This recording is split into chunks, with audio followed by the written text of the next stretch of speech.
Hello नमस्कार दोस्तों, 17 सितंबर को एक और धमाकेदार एसएमई आईपीओ ओपन होने जा रहा है पैरामाउंट स्पेशलिटी फोर्जिंग लिमिटेड का। तो देखेंगे हम कंपनी के काम के बारे में, उसके बाद जानेंगे आईपीओ डिटेल, कंपनी के फाइनेंशियल कैसे हैं, ग्रे मार्केट में डिमांड कैसी चल रही है, और लास्ट में बताएंगे अपना व्यू कि इस एसएमई आईपीओ में अप्लाई करना है जिसको अवॉइड करना। तो सबसे पहले देख ले रहे हम कंपनी के काम के बारे में। तो पैरामाउंट स्पेशलिटी फोर्जिंग लिमिटेड का मेनली काम स्टील फोर्जिंग का मैन्युफैक्चर करना है। कंपनी के प्रोडक्ट पोर्टफोलियो में देख लिया जाए तो यह tube seat, black, forge ring, spanner, girth, flange, tyre rings and देख लिया जाए तो weld, neck flange, seat, valve, body, bonnet और भी बहुत सारे छोटे छोटे प्रोडक्ट कंपनी बनाती है। कंपनी की 2 मैन्युफैक्चरिंग यूनिट हैं और दोनों की दोनों महाराष्ट्र में स्थित हैं। और कंपनी के जो प्रोडक्ट हैं वह है petrochemicals and chemicals, oil, gas, साथ साथ में परमाणु ऊर्जा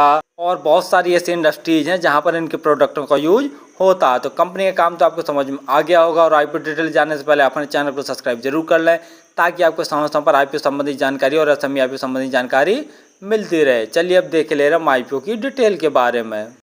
आईपीओ 17 सितंबर को ओपन होने जा रहा है और 19 सितंबर तक यह ओपन रहेगा। प्राइस बैंड 57 रुपये से 59 रुपये पर शेयर रखा गया। तो मैं उस 59 रुपये प्राइस बैंड भरकर ही इस एसएमई आईपीओ को अप्लाई करना। लॉट साइज 2000 शेयरों का रखा गया। टोटल साइज 32.34 करोड़ का रखा गया, जिसके तहत ये 28.33 करोड़ का फ्रेश इशू अर्थात नसेस जारी कर रही है।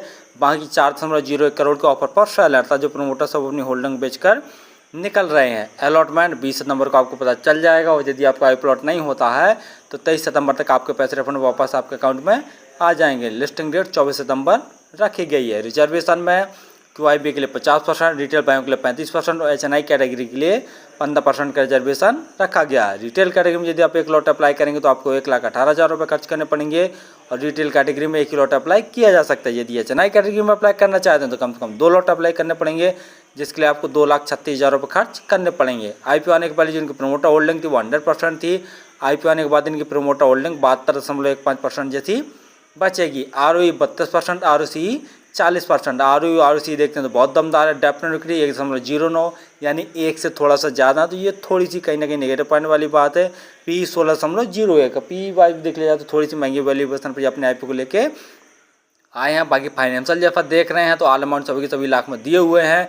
कंपनी के एसेट साल से साल लगातार बढ़ रहे हैं। रेवेन्यू देखते हैं तो मार्च 2022 में कंपनी की रेवेन्यू 9,243 लाख का था, जो कि बढ़कर मार्च 2023 में 11,224 लाख का हो गया। और मार्च 2024 में सिर्फ मामूली सी बढ़त देखने को मिली है। इनके रेवेन्यू में 11,363 लाख का ही टोटल रेवेन्यू जनरेट कर पाया। वहीं प्रॉफिट आफ्टर टैक्स देखते हैं तो मार्च 2022 में कंपनी ने 313 लाख का नेट प्रॉफिट जनरेट किया था, जो कि बढ़कर मार्च 2023 में 275 लाख का हो गया, घटकर।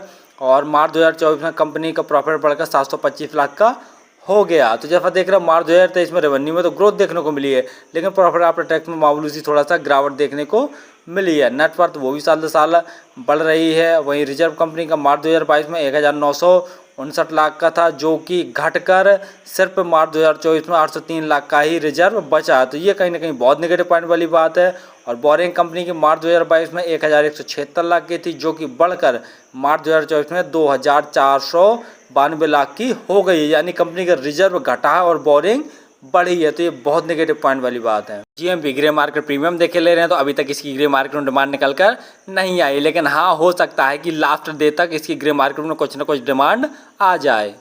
फाइनली हमने देखा कि पैरामाउंट स्पेशलिटी फोर्जिंग लिमिटेड का मेनली काम स्टील फोर्जिंग से रिलेटेड जो भी प्रोडक्ट्स होते हैं वो कंपनी मैन्युफैक्चर करती है। इनके प्रोडक्ट पोर्टफोलियो में जैसा हम बता ही चुके हैं कि tube, seat, blank, forge ring, spanner, girth flange, tyre rings and seat, valve, body, bonnet और भी बहुत सारी चीज़ें हैं जिनका ये कंपनी मैन्युफैक्चर करती है। तो कंपनी काम तो ठीक ठाक है, ज़्यादा बाहर वाला है और हमेशा चलते रहने वाला काम है, लेकिन कंपटीशन बहुत ज़्यादा है क्योंकि इस प्रकार की जो कंपनियां शेयर मार्केट में बहुत सारी लिस्टेड हैं और अनलिस्टेड भी, तो कंपटीशन बहुत ज़्यादा मिलने वाला है।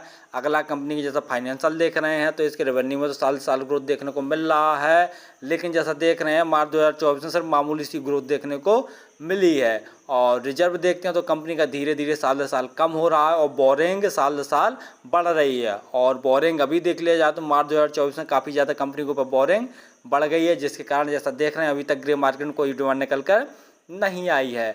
तो मेरे हिसाब से तो यदि आप इस SME IPO को अप्लाई करना चाहते हैं तो लास्ट डे ही अप्लाई करें। 2 चीज़ें ज़रूर देख लें कि जो ग्रे मार्केट में डिमांड है वह बढ़कर कम से कम 50% हो जाए और जो टोटल सब्सक्रिप्शन है वो भी 200 गुना से ज़्यादा हो जाए, तो ये सेफली रहेगा SME IPO अप्लाई करने के लिए। और फिर भी किसी IPO SME IPO में अप्लाई करें तो एक बार स्वयं का एनालिसिस करके स्वयं के रिस्क पर ही किया करें। धन्यवाद।